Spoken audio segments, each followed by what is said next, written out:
उतरेंगे, हम लोग सभी लोग उतरेंगे। कोई पदयात्रा करेंगे भक्तरंजन जी के साथ, जो पटना में रहेंगे वो मानव श्रृंखला में हाथ पकड़ के शामिल होंगे। और जब वीडियो वायरल हुआ और देखा कि भारतीय जनता पार्टी के ही लोग जो है सो वो झंडोत्तोलन किए हैं, अगर ऐसे कर्मचारियों के साथ इस तरह का व्यवहार करेंगे तो हम समझते हैं कि वो निरंतर कमजोर होते चले जाएंगे। लेकिन इनकी बेबसी है, लाचारी है। हमारे कर्मचारी को पैसा ये नहीं दे पा रहे हैं समय पर, किस तरह से जुगाड़ किया जाए तो छटनी कर दो। नमस्कार, आप देख रहे हैं लाइव सिटीज और आपके साथ मैं हूं वसीम खान। 30 जनवरी को महागठबंधन की ओर से मानव श्रृंखला बनाई जानी है। यह मानव श्रृंखला बेरोजगारी और किसानों के मुद्दे को लेकर बनाया जाना है, पर अटकलें यहां लग रही है और महागठबंधन पर भी अब प्रश्न उठने लगा है कि महागठबंधन में एकता दिखाई नहीं दे रहा है, तो क्या ये मानव श्रृंखला सफल हो पाएगा? इस मुद्दे पर हमारे साथ बातचीत करने के लिए कांग्रेस के कद्दावर नेता एमएलसी समीर सिंह जी मौजूद हैं। सर, अब सवाल ये उठने लगा है कि महागठबंधन में एकजुटता दिख नहीं रही है, तो क्या ऐसे में मानव श्रृंखला जो आप लोग बनाने जा रहे हैं बेरोजगारी और किसानों के मुद्दे को लेकर, क्या सफल हो पाएगा? महागठबंधन की एकता पर कोई सवाल नहीं उठाया जा सकता है। हम सभी एक हैं और महागठबंधन बिहार में बहुत मजबूत है। जहाँ तक मानव श्रृंखला का सवाल है तो उसमें महागठबंधन के हर एक दल के लोग शामिल होंगे, उसको सफल करने में हम सभी लगे हुए हैं और निश्चित रूप से हम लोग योगदान करेंगे। और हम लोगों ने पार्टी के सदस्यों से अपील भी किया है, पत्र भी लिखा है। तेजस्वी यादव फिलहाल बिहार में है नहीं और नए प्रभारी कांग्रेस के चुने गए हैं भक्तचरण दास जी, जो संगठन को मजबूत करने में लगे हैं और कार्यकर्ता भी नाराज चल रहे हैं। तो ऐसे में मानव श्रृंखला कितना शक्ति प्रदर्शन एक तरीके से आप लोग कर पाएंगे? ऐसे में तेजस्वी यादव है नहीं, आप लोग संगठन मजबूत करने में लगे हैं, एकजुटता दिखाने में लगे हैं संगठन। तेजस्वी यादव काम तो पार्टी करती है, पार्टी के वर्कर करते हैं। तेजस्वी यादव पटना में नहीं है तो हो सकता है आ भी जाएं, नहीं आएंगे तो उनकी पूरी पार्टी है और बिहार में तो एक बड़ी पार्टी के रूप में उनकी पार्टी है, इसलिए उनके रहने नहीं रहने से कोई कार्यक्रम में फ़र्क नहीं पड़ने वाला है। हमारे प्रभारी जी आए हैं तो हमारे प्रभारी जी विशेष यात्रा में लगे हुए हैं, लेकिन उसी बीच में वो पदयात्रा भी करने जा रहे हैं 30 तारीख को, तो वो भी पदयात्रा करेंगे। और जो साथी हमारे उस कार्यक्रम में नहीं रहेंगे, पटना में हैं या अन्य ज़िलों में हैं, वो मानव श्रृंखला में सहयोग करेंगे। कहीं कोई दिक्कत नहीं है। जो कार्यकर्ता नाराज हैं कांग्रेस के, वो क्या एक दूसरे का हाथ थाम बिल्कुल पाएंगे मानव श्रृंखला? क्यों नहीं नाराज है तो मान लीजिए कि किन्हीं को टिकट नहीं मिला, उससे नाराजगी है, तो स्वाभाविक है कि जो आदमी पार्टी में काम करता है वो उसकी अपेक्षा रहती है कि हमारा चयन किया जाए, हमको प्रत्याशी बनाया जाए। तो नाराज़गी होती है थोड़ी देर के लिए, लेकिन पार्टी के प्रति कोई नाराज़गी नहीं हो सकती है और वो पार्टी के कार्यक्रम में निश्चित रूप से बढ़ चढ़ के हिस्सा लेंगे और हमेशा लेंगे। नाराज़गी वैसी नहीं है कि हमसे नाराज़गी हो सकती है, किसी और हमारे नेता से नाराज़गी हो सकती है। पार्टी से कोई नाराज़गी नहीं है, राहुल गांधी जी से नाराज़गी नहीं है। जब राहुल जी हमारे नेता जो चाहते हैं उसको सफल बनाना है हम लोगों को।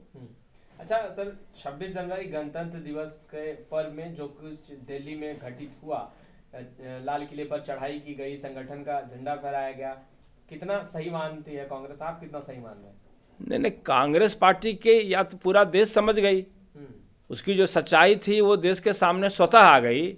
और जब वीडियो वायरल हुआ और देखा कि भारतीय जनता पार्टी के ही लोग जो है सो वो झंडोत्तोलन किए हैं, तो अब तो ये स्पष्ट हो गया ना कि किसान का जो सफल आंदोलन था उसको लोगों के नज़र में गिराने के लिए, बदनाम करने के लिए एक सोची समझी चिकड़म था, जिसको कि जनता ने अब देख लिया अपने आँखों से कि भारतीय जनता पार्टी किसी को बदनाम करने के लिए, सत्ता में बने रहने के लिए कौन कौन सा नीचे स्तर पर जा सकती है। अच्छा, राज्य सरकार ने एक कह सकते हैं एक अहम कदम उठाने जा रही है कि 50 साल से अधिक जो अक्षम जो व्यक्ति हैं उसे जबरन रिटायरमेंट लेना पड़ेगा। नहीं, जबरन रिटायरमेंट की कोई प्रक्रिया कभी नहीं रही है और तानाशाह प्रवृत्ति अगर मुख्यमंत्री जी का उजागर होता है तो वो स्वतः ऐसे ही उनसे जनता नाराज है और एक तरह से वो जबरन द्वारा इस बार मुख्यमंत्री बन गए हैं। जनता उनसे पहले से ही नाराज है। अगर ऐसे कर्मचारियों के साथ इस तरह का व्यवहार करेंगे तो हम समझते हैं कि वो निरंतर कमज़ोर होते चले जाएंगे। ये तो नियम ही है कि किसी विभाग में कोई सरकारी कर्मचारी है, अगर काम नहीं करता है तो उस पर अनुशासनिक कार्रवाई करने का तो प्रावधान सदैव रहा है। उसके लिए कोई कानून बनाने की ज़रूरत नहीं है, कोई जोर ज़बरदस्ती करने की ज़रूरत नहीं है। असल केंद्र में भी खजाना खाली है, बिहार में भी खजाना खाली है, ये लोग वेतन नहीं दे पा रहे हैं। तो अब चूंकि जनता के सामने ये दिखलाना चाहते हैं तरह तरह का हथकंडा अपना करके कि हम सरकार चलाने में सक्षम हैं, लेकिन इनकी बेबसी है, लाचारी है। हमारे कर्मचारी को पैसा ये नहीं दे पा रहे हैं समय पर, किस तरह से जुगाड़ किया जाए तो छटनी कर दो। ये अपनी असफलता को छिपाने के लिए सब तरह तरह का हथकंडा अपना रहे हैं, जो निश्चित रूप से निंदनीय है, शर्मनाक है। इस पर मुख्यमंत्री जी को पुनर्विचार करना चाहिए। आप कह रहे हैं वेतन नहीं दे पा रही है इसलिए छटनी किया जा रहा है, वहीं एनडीए दावा कर रही है कि वो, और चुनाव में भी उन्होंने कहीं ना कहीं मैनिफेस्टो में भी ये रखा था कि वो 19 लाख युवाओं को रोजगार भी देंगे। उन्होंने अभी तक रोजगार में किस दिशा में पहल किया? अभी तो आप कह रहे हैं कि छटनी करने का जो है सो जबरन छटनी करने की योजना उनकी है। रोजगार देने की योजना तो कुछ दिखलाई नहीं पड़ रही है। उनको तो अब जनता के सामने बताना चाहिए कि जो उन्होंने चुनाव में वादा किया था, तो मुख्यमंत्री बनते ही कौन सी घोषणा करने जा रहे हैं रोजगार की। सिर्फ अखबार में बोल देने से, बयान देने से नहीं चलेगा।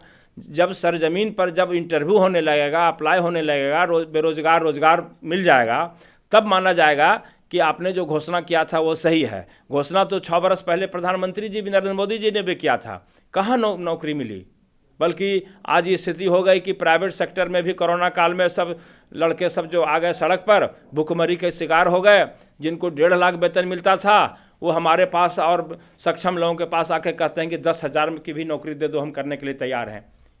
तो नौजवानों के सामने तो भुखमरी की स्थिति है पूरे देश में। बिहार में तो पहले से बदतर स्थिति थी, अब और भी बदतर स्थिति हो गई है। इनके पास कोई साधन नहीं है। मुख्यमंत्री जी सिर्फ 3 तिकड़म करके मुख्यमंत्री पद हासिल करना चाहते हैं। इसमें वो निश्चित रूप से एक्सपर्ट हो गए हैं, लेकिन बिहार का कैसे विकास किया जाए, बिहार के नौजवानों को कैसे उत्साहित किया जाए, कैसे रोजगार दिया जाए, इसके वो एक्सपर्ट आज तक नहीं हो पाए। एक आखिरी सवाल फिर से हम मानव श्रृंखला पे आते हैं, जो आप लोग 30 जनवरी को मनाने जा रहे हैं। क्या तेजस्वी यादव और महागठबंधन के जितने बड़े चेहरे हैं, क्या हाथों में हाथ थामे बेरोजगारी और किसान के मुद्दे पर खड़े दिखाई देंगे 30 जनवरी को? निश्चित रूप से महागठबंधन के साथी मानव श्रृंखला में सहयोग कर रहे हैं। हमारी पार्टी भी इसमें शामिल होगी। नहीं सर, सहयोग कर रहे हैं, मगर क्या दिखाई देंगे? खुद उतरेंगे सड़कों पर? क्यों नहीं उतरेंगे? हम लोग सभी लोग उतरेंगे। कोई पदयात्रा करेंगे भक्तरन जात जी के साथ, जो पटना में रहेंगे वो मानव श्रृंखला में हाथ पकड़ के शामिल होंगे। तो कांग्रेस के कद्दावर नेता हैं समीर सिंह जी, जिन्होंने साफ कहा है कि तमाम बड़े चेहरे जो हैं महागठबंधन के, वो मानव श्रृंखला में शामिल होंगे और एक दूसरे का हाथों में हाथ थाम एक तरफ महागठबंधन एकजुट है ये संदेश देंगे, और दूसरे तरफ किसान और बेरोजगारी के मुद्दे को लेकर वो मानव श्रृंखला भी बनाएंगे। लाइव सिटीज़ के साथ बने रहे, हम तमाम लेटेस्ट तस्वीरें लगातार अपडेट करते रहेंगे। कैमरा पर्सन गुड्डू के साथ मैं वसीम खान, लाइव सिटीज़ पटना।